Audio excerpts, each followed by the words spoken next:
I swear these break weeks are getting longer and longer. But it's good to be back. I touched some grass, the holiday season is almost upon us, and I got the long overdue bulk review of Osair, and oh my god, they killed Yaku! You bastard! I'm Moonlight150, and this is my review of the latest 100 Girlfriends manga chapter, Chapter 235, Kusuri's Beloved Granny. And I may not be able to predict everyone in a flirty daily life lineup, but apparently I can predict when multi-chapter arcs are about to happen. I'm feeling another two-parter coming up. As always, be sure to support the scanlators who bring us these chapters by checking out where they post them, as well as the official release in your region to support the creators. Now, let's solve this murder mystery by going over what happened prior to her death.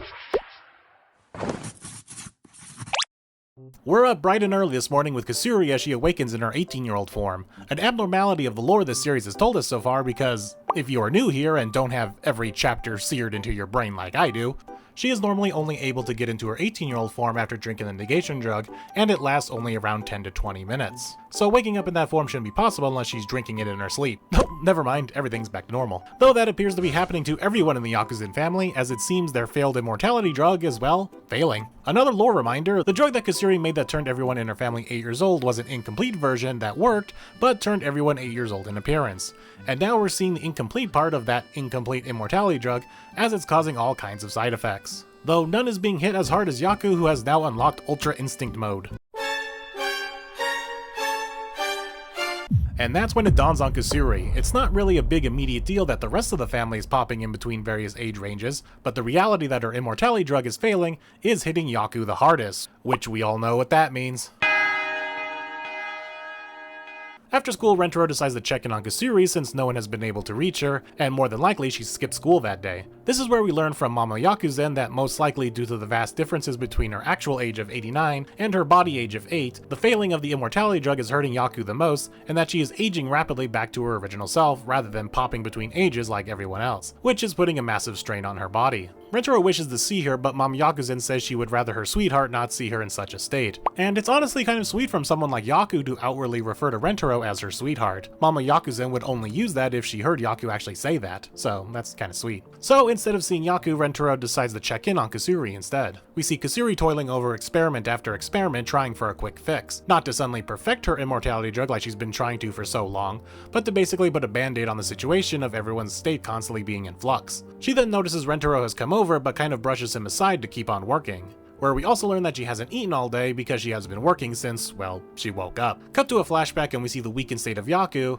and remember, this is all within the same day. She went from this to that in under a day. But it's here that we see Yaku has come to terms with what is happening to her, giving Kusuri a heartfelt speech about enjoying her youth while she has it, and how much she thanks Kusuri for giving her extra few years of life with the immortality drug. It's a great speech, so go read it.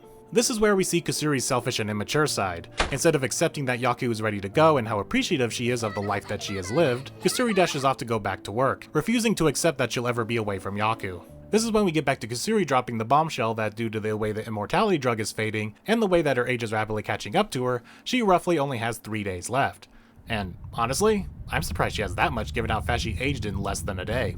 After that, we see probably the most shook we have ever seen Rentaro. Like, we have seen him upset and angry, but visibly shook is new. But his senses save him as he realizes that it's better to help than to panic. But Rentaro knows he would only get in the way if he actually tried to help with the actual working on the drug, and offers instead to help in the support role by feeding her while she works. After a quick montage of working through the day until nightfall, the exhaustion begins to hit Kusuri to the point that she ends up passing out at her workstation. Rentaro offers that she takes a break, but she still refuses as there's no time to rest. To where he then counteroffers that she only has to nap for an hour, and he'll wake her up after that hour. And this hour power nap is long enough to fill us in with another flashback that the immortality drug is something that only Kusuri is able to work on because she's just on a whole other level intellectually compared to her parents when it comes to this kind of stuff. So they have resorted to other support roles like gathering supplies and taking care of Yaku. Kusuri's power hour nap finishes and thankfully she's fully energized. As someone who also operates on 1 hour power nap sometimes, I totally get it. That second wind feeling is good. And it seems this also helped because Rentaro massaged her while she took her nap, which maxed out the restfulness of the sleep. Is that a thing? Now Kusuri is back in action, but it seems to be failure after failure and she's letting her emotions get to her, as she is hit with a flashback to when she was a grade schooler. Which, fun fact for those who don't read volume extras, we actually saw this small Kusuri back in Saki's backstory in the volume extras for her introduction volume. Between Saki's encounter with Kusuri as toddlers and Nurse GI during school, Saki is now tied with Momiji for with the most encounters with other Rentaro family members before the family began. Because remember, Momiji met both Hakari and Hahari when they were toddlers. As we see that Kusuri wasn't much for her usual child activities like playing at the playground, she'd much rather go on a trip to the drugstore. Oh wait, sorry, the drugstore. So she was abandoned by her classmates who want to go do normal kid things, which depresses young Kusuri for being all alone. And in comes Granny Yaku to comfort her and take her to the drugstore that she desires to go check out, which I think we can infer from this that it happened a lot through Kusuri's childhood as she got older, so she probably spent a lot of time with Yaku at drugstores. No wonder she got so attached. And they still refuse to show us what Yaku looked like before the immortality drug with her back towards the camera, though at least from this back shot we can deduce she probably just looks like how we saw her all sickly in that other flashback, instead of something like out of Coco like some people have thought. Kusuri lets out some frustration wishing there was an extra pair of hands to help her because there isn't enough time to do all of it herself, which gives Rentaro a flash of inspiration. What was that inspiration? Tune in next time to find out whether Yaku lives or dies. So yeah, a lot to unpack here. The biggest question obviously being is how they get out of this situation. My prevailing theory, and it seems like many others have a similar thought, is Kusuri will have a drug to clone or split herself so that there will be both her 8 and 18-year-old forms, thus giving her another person and a set of hands to do the work that's needed like she says at the end. Because I think the biggest hint towards that is the fact they blatantly lay out that Kusuri is the only one who knows how to work on this drug. Even though her parents are brilliant medicinal scientists, they have no idea how to help her. So who should Kusuri call upon when she needs help other than herself? So this seems within the realm of possibility in this series, especially given the whole Kusuri character. So I'll be surprised if anything else but this scenario happens. And at the end of all this, I doubt we'll actually have anything that breaks the status quo, because as we all know, Nakamura loves to... But you know what? That's too easy. That's too predictable. I want drama. I want impact. Consider this my full initiation into my villain arc. I want Yaku dead. Now before you gasp, before you clutch your copy of Volume 10, listen to me. This is the perfect ending for her character. A poetic, peaceful exit carved out with the dignity she's earned. Yaku herself accepts it. She's lived her life. She's grateful for the time stolen back through the immortality drug. She's not fighting death.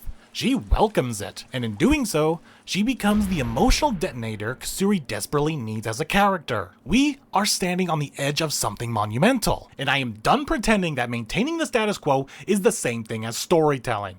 I am done waiting for courage from a narrative terrified to touch permanence. Because, let's be honest, this series hasn't been brave in a long time. Look back at the Nano arc, because we couldn't really let anything stick because the whole universe literally was being altered. Stakes got up so high they looped back into safety.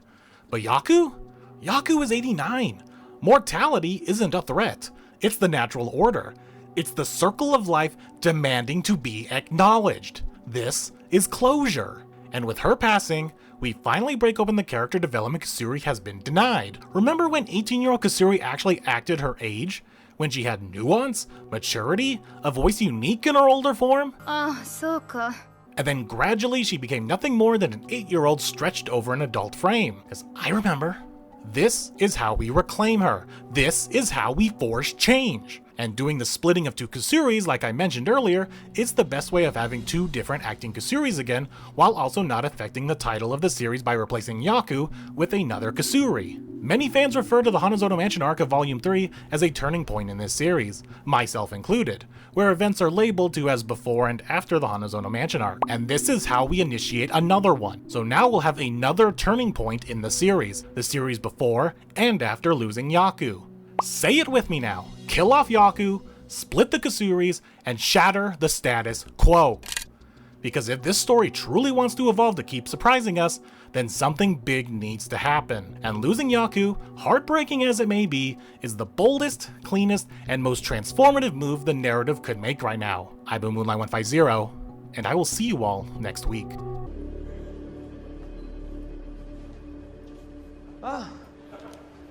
That's it. That's our show for tonight, people.